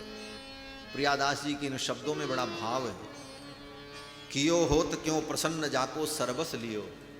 बहू ने कहा जिसका सर्वस्व छीन लिया, सब कुछ लुट गया, अब उसे अन्न जल क्या प्रसन्न कर पाएगा। तजो जल अन्न अब चाहत प्रसन्न कियो, होत क्यों प्रसन्न जाको सर्वस्व लियो। फिर तो ससुर जी ने कहा अगर ऐसी बात है तो मैं उपाय करता हूं। बहू की प्रसन्नता के लिए ससुर जी ने उपाय किया। ससुर जी ने कहा चलो बेटी तुम्हारे भगवान को कहाँ फेंका है उन्होंने बताओ, मैं ढूंढता हूं, प्रयास करता हूं। सिपाही सैनिक गोताखोर लेकर के गए और जाकर के जहां पर उसने बताया वहां भगवान को ढूंढा जाने लगा, यहीं फेंका था। बहुत ढूंढने के बाद भी भगवान का वो संपुट, वो पिटारी नहीं मिली। गोताखोर गोता लगाए, नीचे गए, कहीं वो मिला नहीं, वो तो पिटारी बंद थी, वो कहीं बह गई थी बहुत दूर। बहुत देर तक खोजने के बाद भी भगवान जब नहीं मिले तो ससुर जी ने कहा बेटी इतना परिश्रम करने के बाद भी तेरे भगवान मिले नहीं, अब मैं क्या करूं, अब तेरी प्रसन्नता के लिए मैं क्या करूं। तो बहू रो पड़ी। बहू ने कहा बाबूजी मेरे भगवान तो वही हैं, मैं उनके बिना नहीं रह सकती, मैं अपने प्राणों का त्याग कर दूं। ये सब जब हो रहा था तो उसका पति भी वहां खड़ा था। पति को ये सब अच्छा नहीं लग रहा था। पति को लग रहा था ये क्या तमाशा, क्या नाटक चल रहा है। पति ने को गुस्सा आया और पति ने कहा तू इतनी बड़ी भगवान की भक्ता है, तू भगवान की भक्त है, भगवान से इतना ही प्रेम है तो तू अपने भगवान को बुला ले, तेरे भगवान चल करके चले आए। वही चैलेंज, वही चुनौती, भक्त को उसकी भक्ति, उसके प्रेम की चुनौती दे दी। बोले तुम्हारे भगवान अगर इतने ही अच्छे हैं और तुझे भगवान से इतना प्रेम है तो तू अपने भगवान को बुला ले, तेरे भगवान चल करके चले आए। ज्यों ही उसके पति ने कहा, फिर तो रो करके उसने अपने भगवान को पुकारा, हे मेरे सिलपिल्ले भगवान कहाँ हो। और ज्यों ही रो करके उसने पुकारा, लोगों ने देखा महाराज नदी की धारा उल्टी बह चली, पानी थोड़ा इधर उधर हुआ, तब तक लोगों ने देखा पानी में वो डिब्बा तैरता हुआ दिखाई पड़ा, वो संपुट दिखाई पड़ा। उस बाई ने कहा बस यही मेरे भगवान हैं। गोताखोर तुरंत गए और जाकर के उस डिब्बे को लेकर के आए और ला करके दिया। बाई ने अपने हृदय से लगा, उसके बुलाने पर भगवान चल करके आए। नाभादास जी कहते हैं सिलपिल्ले कह करके बुलाने पर भगवान आकर के उसके हृदय से लग गए। सिलपिल्ले के कहत कुंवर पे हरि चले आवे, सिलपिल्ले के कहत कुंवर पे हरि चले आवे। अरे भक्तन हित सुत विश्व दियो, भूप नार प्रभु राख पति। भक्तन हित सुत विश्व दियो, भूप नार प्रभु राख पति। प्रसाद अवज्ञा जान के, पाणी तजो एक पद। प्रसाद अवज्ञा जान के, पाणी तजो एक पद। हाँ पाणी तजो एक पति, पाणी तजो एक पति। इस छप्पे छंद में श्री प्रियादास जी ने कई भक्तों की कथा को समेटा है। एक लाइन में, एक पंक्ति में दोनों बाइयों की कथा, सिलपिल्ले के कहत कुंवर पे प्रभु चली आए, और अगली पंक्ति में दो अद्भुत भक्त की कथा को समेटते हुए प्रियादास जी कहते हैं भक्तन हित सुत विष दियो।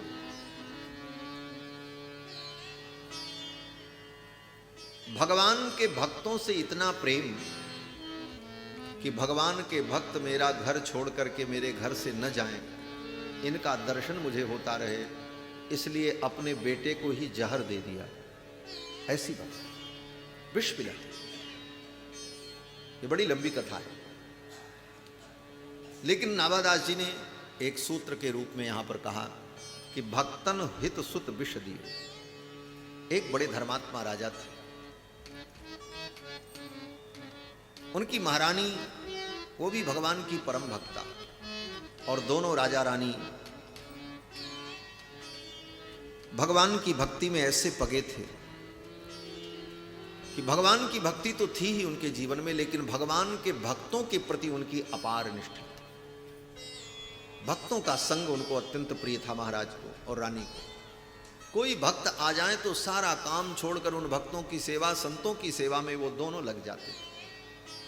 श्री प्रियादास जी महाराज इनके चरित्र का विस्तार करते हुए कहते हैं, भक्तन के हित सुत विष दियो उभय बाई। कथा सरसाई बात खोल के बताइए। भक्तन के हित सुत विष दियो उभय बाई। कथा सरसाई बात खोल के बताइए। भयो एक भूपता के भक्त हूँ अनेक आवे। भयो एक भूपता के भक्त हूँ अनेक आवे। आयो भक्त भूपता सो लगन लगाइए। नित ही चलत से चलन नदी राजा। नितयो परस मास कहे बोर जाई। नित ही चलत पे चलन नदित राजा। विजयो बरस मास कहे बोर जाइए। कही आस टूटे तन टूटे विकिरित भई। नई बात पूछी रानी सबले जनाई। गई आस टूटी तन टूटी विकिरित भई। नई बात पूछी रानी सबले जनाई। प्रियादास जी कहते हैं एक राजा थे, भयो एक भूप ताके भक्त हूं अनेक आवे। उन राजा के यहां अनेक भक्त आते, क्योंकि लोग महिमा सुनते थे, राजा बहुत संत प्रेमी है, इसलिए संत लोग बिना बुलाए राजा के यहां पहुंच जाते।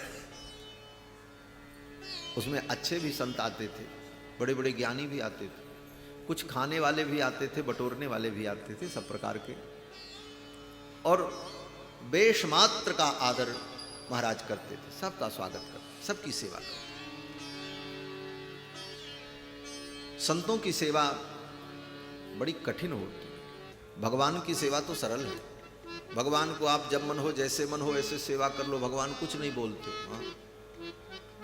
ठंडी के दिन में बढ़िया फ्रिज के पानी से भगवान को स्नान कराओ, भगवान नहीं बोलेंगे, कुछ नहीं बोलेंगे। हाँ? अपना लग। और जो भोग लगाओ उसमें चाहे मिर्चा हो, चाहे नमक हो, चाहे तीखा हो, चाहे मीठा हो, ठाकुर जी कुछ नहीं बोलेंगे। आप तुलसी डालो, भोग लग जाएगा, भगवान नहीं बोलते। लेकिन संत महात्मा भगवान के भक्त बोले इनकी सेवा में गड़बड़ हुई तो फिर फटकार मिलेगी, आपकी सेवा व्यर्थ हो जाएगी। इसलिए संतों की सेवा कठिन है, भगवान की सेवा तो सरल है। और संतों की सेवा में कभी कभी भावना दूषित हो जाती है, संतों के अंदर दोष दिखाई पड़ने लगते।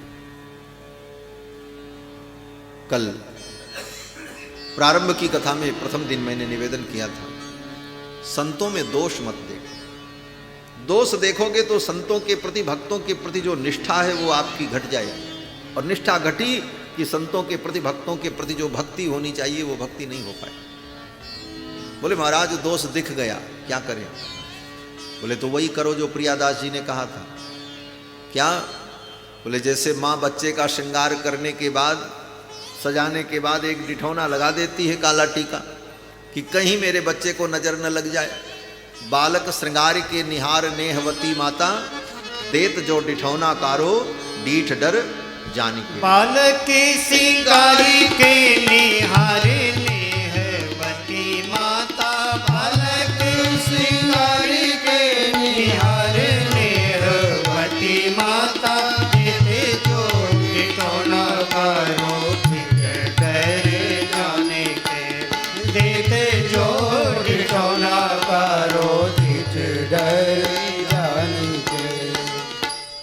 देत जो डिठौना कारो डीठ डर जाने। ये दृष्टि है, दोष दर्शन न।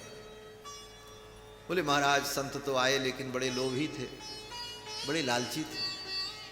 बोले ये सब मत देखो, अगर संत में लोभ दिखाई पड़े तो समझ लेना ये बामन है, लोभी बामन। राजा बलि के द्वार पर गए तो 3 पग लेना था, लोभ इतना बढ़ा लिया कि अपने पैर को बढ़ा करके सारा ब्रह्मांड ले लिया। तो ऐसे कोई संत मिले तो उनके प्रति ये भावना कर लो, ये बामन भगवान के रूप है। लोभी बामन जान, क्रोधी नरहर रूप हरि। अगर कोई क्रोधी संत दिख जाए, मिनट मिनट पे नाराज हो, हाँ, तो दोष मत देखो, ये भावना कर लो ये नरसिंह भगवान के उपासक होंगे, नरसिंह भगवान की पूजा करते होंगे, इसीलिए इनके अंदर नरसिंह भगवान के गुण आ गए। कब ये नरसिंहावतार हो जाए कोई ठिकाना नहीं है। इस प्रकार भावना करनी चाहिए। इस भाव से जब संतों की सेवा करोगे, वेश मात्र की सेवा, संत का वेश है, तिलक है, कंठी है, चंदन है, आदर प्रेम सम्मान दो, तो एक दिन तुम्हारे द्वार पर चल करके कोई परमहंस सुखदेव जैसे महापुरुष भी आ जाएंगे। घर बैठे आपको महापुरुष का दर्शन हो जाए। हमारे पूज्य स्वामी जी महाराज कहा करते थे, एक राजा को एक हंस की जरूरत थी, हंस का दर्शन करना चाहता था। राजा ने मंत्रियों से कहा कि हंस का दर्शन कैसे होगा? हंस तो मानसरोवर में होते हैं, हंस का दर्शन कैसे होगा?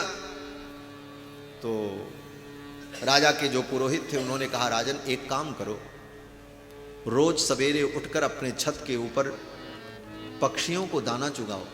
हाँ, पक्षियों को दाना चुगाने का अभ्यास करो, और जितने पक्षी आवे सबको चुगाओ। उसमें कौआ भी आएगा, गिद्ध भी आएगा, कोयल भी आएगी, तोता भी आएगा, मैना भी आएगा, बगुला भी आएगा। भेदभाव के बिना पक्षियों को दाना चुगाना शुरू करो, और ये करते रहो। एक दिन तुम्हारे द्वार पर हंस भी आ जाए। राजा ने नियम बना लिया महाराज, छत पर सवेरे जाकर के रोज पक्षियों को दाना चुगाता। पक्षियों के समूह आते, कभी उधर से कभी उधर से, अनेक प्रजाति के पक्षी आते, दाना चुगते चले जाते। अब तो उन पक्षियों को आदत पड़ गई, बोले वहां दाना मिलेगा, पक्षी के पक्षी आते महाराज, समूह के समूह। एक दिन संजोग से मानसरोवर से हंसों का समूह उड़ता हुआ जा रहा था। बहुत देर से उड़ते उड़ते हंसों के समूह को थकावट हो चुकी। उनको कोई पवित्र और निश्चित सुरक्षित स्थान की आवश्यकता थी जहां हम विश्राम कर सकें। तो उड़ते हुए उन हंसों ने विचार किया, यहां तो पक्षियों का बड़ा समादर होता है, कोई भी पक्षी आता है उसे चारा मिलता है, जल मिलता है, तो हम लोग भी यहाँ चलें, हम लोगों को भी आश्रय मिलेगा। और वे हंस भी उतर करके उस महल पर आ गए और घर बैठे राजा को मानसरोवर के हंसों का दर्शन। पक्षियों को चुगाते रहो। पहले तो कौवा आएंगे, गिद्ध आएंगे, अनेक प्रकार के पक्षी आएंगे, लेकिन अगर ये सेवा का भाव बना रहा तो एक दिन हंस का भी दर्शन हो जाएगा, परमहंस का भी दर्शन हो जाएगा। ये सेवा भाव है। राजा की ऐसी ही भक्ति थी। कोई भी संत आ जाए उनकी सेवा करते और संतों को जाने नहीं देते महाराज। संतों से ऐसी लगन लग गई महाराज। लेकिन संत बड़े विचित्र होते हैं। संतों से प्रेम करने में बड़ा दुख उठाना पड़ता है। संत तो कभी कभी बड़े निष्ठुर भी होते हैं। हमारे पूज्य महाराज श्री एक पद कहा करते थे, बड़े निर्दयी संत, बड़े निर्दयी संत प्रेम करके अपनावे, निष्ठुर ही में कसक छाड़ी भज जावे। पूज्य महाराज श्री कहते थे कि ये संत बड़े निष्ठुर, जब तक रहेंगे खूब आनंद की वर्षा करेंगे, प्रेम बरसाएंगे, और जाएंगे तो ऐसे निष्ठुर बन करके जाएंगे कि जाते ही फिर उनकी निष्ठुरता देखने लायक होती। इसीलिए गोस्वामी जी ने कहा, बिछुरत एक प्राण हर ले। संत बिछुड़ते हैं तो मानो प्राण का हरण कर लेते महाराज। बिछुरत एक प्राण हर ले, बिछुरत एक प्राण हर ले, मिलत एक दुख दारुण देही, मिलत एक दुख दारुण देही, मिलत एक दुख दारुण देही, मिलत एक दुख दारुण देही। बिछुरत एक प्राण हर लेही, बिछुरत एक प्राण हर लेही, बिछुरत एक प्राण। संत और असंत में यही अंतर है। संत जब बिछुड़ते हैं तो प्राण लेते, बिछुरत एक प्राण हर ले, और मिलत एक दुख दारुण देही। और असंत मिलते हैं, दुष्ट मिलते हैं तो दुख देते हैं, संत बिछुड़ते हैं तो दुख होता है। राजा को संतों का संग करते करते संतों से ऐसा प्रेम हो गया कि संतों के बिना वो रह न पाता। कोई न कोई संत हमेशा सेवा रहते वहां और उनकी सेवा करते, उनका दर्शन करते, उनसे सत्संग करते। संतों का एक समूह आया, संतों की एक मंडली जमात आई। महाराज ने खूब सेवा की। ज्यों ही दूसरे दिन संत महात्मा चलने को तैयार हों, राजन अब आज हम जाना चाहते हैं, चरण पकड़ लेता राजा, बोले महाराज एक दिन और रुक जाओ, कल चले जाना। और कल सवेरे हो तो फिर कोई बहाना। प्रियादास जी कहते, नितही चलत एपे चलन न देत राजा। रोज संत जाने को तैयार हो, लेकिन कोई न कोई बहाना करके राजा उनको रोक ले। नित ही चलन एपे चलन ना देत राज, बीतयो बरस मास कहे भोर जाइए। नित ही चलन एपे चलन ना देत राज, बीतयो बरस मास कहे भोर जाइए। कोई न कोई कारण राजा ढूंढ लेता और संत महात्मा रुक जाते। कारण क्या बनता? बोले संत लोग कहें कल हमको जाना है, तो महाराज रात में ही क्या करते, अपने मंत्रियों को आदेश देते कल भगवान का दोलोत्सव किया जाए। रातों रात सोने का हिडोला लग जाता, भगवान सवेरे सवेरे झूला पर विराजते, गायक गुणी आ जाते, भगवान का झूला उत्सव शुरू होता। संत लोग अपनी गठरी मुठरी बांधते, तब तक राजा जा करके कहता महाराज आज ठाकुर जी का झूला उत्सव है, आप दर्शन कर लो, झूला उत्सव में आप रहोगे तो आनंद आएगा। अब संत भगवान का नाम सुन करके कहाँ जाएं? बोले ठीक है राजन रुक जाते, झूला उत्सव हुआ। बोले महाराज अब कल जाएंगे, बहुत जरूरी है। तब तक रात भर में राजा पूरी तैयारी कर देता था। बोले अन्नकूट उत्सव कल होगा, कल भगवान को 56 भोग लगेगा। अब महाराज रातों भर में राजा के पास क्या कमी थी, सारी व्यवस्थाएं थी, सारी तैयारी हो जाती, सवेरे अन्नकूट की तैयारी। महात्मा लोग बोले आज चलेंगे। बोले महाराज 56 भोग पा करके जाओ, काहे को आप जाओगे भगवान का ये उत्सव छोड़कर? फिर महात्मा लोग रुक जाए। इस प्रकार महात्माओं की सेवा में ऐसी रुचि राजा की, महात्मा को जाने नहीं दे, वर्षों तक रोक लिया। हमारा भगवान के भक्तों के प्रति प्रेम, संतों के प्रति प्रेम, ये बड़ा विलक्षण, भगवान से बढ़कर भगवान के भक्तों में। ऐसे ही एक राजा कुलशेखर हुए, जिनकी कथा भक्तमाल में। ये केरल के राजा थे, कुलशेखर राजा। हमारे श्री संप्रदाय में, रामानुज संप्रदाय में 12 आलवारों में उनकी गणना होती है राजा कुलशेखर की। भूतम सरश्च महदाभय भट्टनाथ श्री भक्तिसार कुलशेखर योगी वहां भक्तांघ्रेणु परकाल यतीन्द्र मिश्रान श्रीमत्पराम कुशमुनिम प्रणतोस्मि नित्यम। दक्षिण भारत में जो 12 आलवार संत हुए, भूत योगी, सरो योगी, महद योगी, नम्मालवार, पेरी आरवार, तिरुमंगई आलवार, आंडाल, ये सब सारे आलवार संत जो द्रविड़ देश में हुए, उन्हीं आलवारों में एक आलवार संत श्री कुलशेखर आलवार, ये राजा था, भगवान के परम भक्त थे। आलवार किसे कहते हैं? ये नया शब्द आपको लग रहा होगा, इसलिए इसका अर्थ भी कह दें। आलवार का मतलब, ये तमिल का शब्द है आलवार। आलवार का मतलब जो भगवान के प्रेम में आकंठ डूबा हो उसको कहते हैं आलवार। जो भगवान के प्रेम में, भक्ति में डूबा हो उसको कहते हैं आलवार। उन्हीं आलवार संतों में श्री कुलशेखर राजा थे, भगवान के परम भक्त, राम जी के बहुत बड़े भक्त थे। महाराज राम कथा रोज सुनते थे, नित्य। इनके पुरोहित इनको राम कथा सुनाने रोज आते थे, लेकिन पुरोहित बड़े बुद्धिमान थे। राजा का प्रेम देख करके पुरोहित जी क्या करते थे? बोले केवल राम जी के जन्म प्रसंग से लेकर के विवाह प्रसंग तक ही कथा को रखते थे, उसी में घुमाते रहते थे, कभी इधर कभी उधर, उसके आगे की कथा कभी नहीं सुनाते थे। क्यों? बोले पुरोहित जी जानते थे राजा बड़ा प्रेमी है, आगे राम जी के वनवास की कथा मैं इसे सुनाऊंगा तो कहीं प्रेम में इसका हृदय फट न जाए भगवान के वियोग में, इसलिए आगे की कथा गुरुजी सुनाते ही नहीं थे। विप्र सो सुनावे सीता जोई को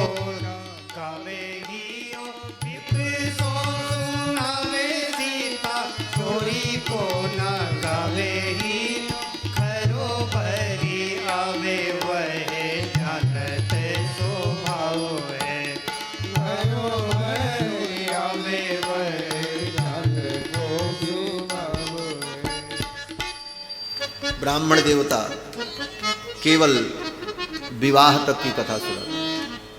एक दिन वो पंडित जी, पुरोहित जी जो थे, उनकी तबीयत बिगड़ गई, तो अपने बेटे से कहा बेटा तुम चले जाओ आज कथा सुनाने के लिए।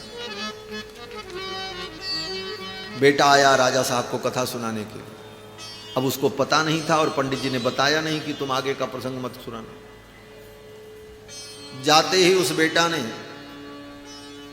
कथा कहाँ सुनाई? बोले सीता हरण की कथा सुनाई। रावण आया, साधु का वेश बनाया, सीता जी से भिक्षा मांगी और सीता जी भिक्षा देने चली तो सीता जी को लेकर के रावण लंका के लिए चल पड़ा। सीता जी विलाप करती रहीं। गृद्धराज जटायु आए, युद्ध करने लगे अपने तलवार से। रावण ने गृद्धराज जटायु के पंख काट दिए और बिलखती हुई सीता को लेकर के रावण लंका चला। ये कथा सुना। इतना सुनते ही तो महाराज कुलशेखर आलवार को क्रोध आ गया। मेरी मां को, जानकी को रावण ले गया, उसकी इतनी हिम्मत।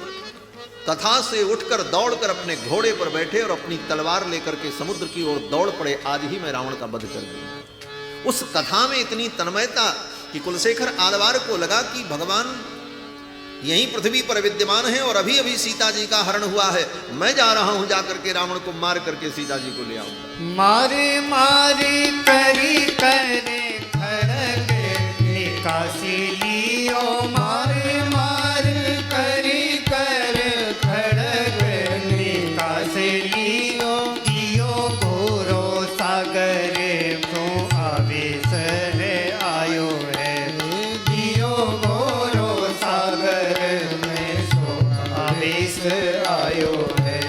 मारो यही काले दुष्ट, मारो यही काले दुष्ट, रावण बिहाले करो, मारो यही काले दुष्ट, रावण बिहाले करो, पावन को देखो सीता भावो देव जायो है, पावन को देखो सीता भाव दृग छायो है।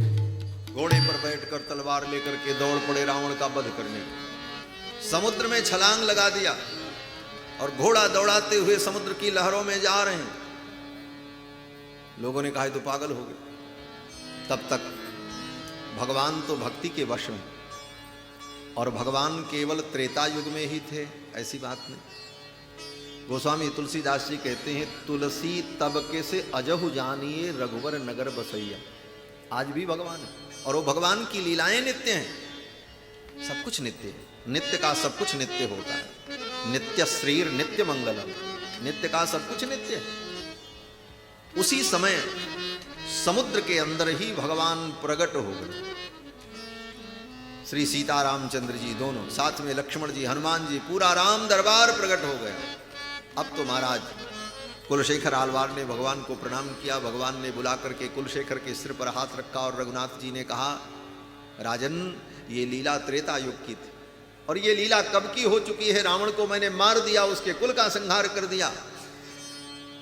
अब तो लंका में हमारे परम भक्त श्री विभीषण जी राज्य कर रहे हैं। अब आपको लंका पर आक्रमण करने की जरूरत नहीं है। देखो सीता जी तो मेरे बगल में बैठी। दिव्य दंपति का दर्शन करके कुलशेखर आलवार प्रसन्न हो गए। भक्ति का वरदान देकर के भगवान ने कुलशेखर आलवार को दिला। कुलशेखर आलवार ने एक स्तोत्र की रचना की है जिसका नाम है मुकुंदमाला स्तोत्र। मुकुंदमाला स्तोत्र संस्कृत में, उस स्तोत्र में बड़े सुंदर सुंदर भाव कुलशेखर आलवार ने गाए हैं, भगवान की स्तुति की। तमिल में भी उन्होंने बहुत सारी स्तुतियां की हैं जिसका पाठ दक्षिण के मंदिरों में आज भी होता है।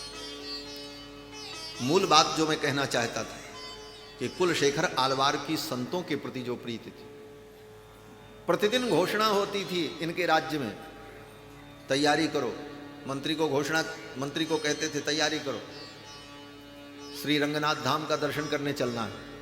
केरल से रंगनाथ धाम नजदीक, रंगनाथ धाम दर्शन की रोज योजना बनती थी। कुलशेखर आलवार अपने मंत्री से कहते तैयारी करो और भगवान को भेंट करने के लिए अमुक अमुक सामग्रियां सब रथ में सजाई जाएं।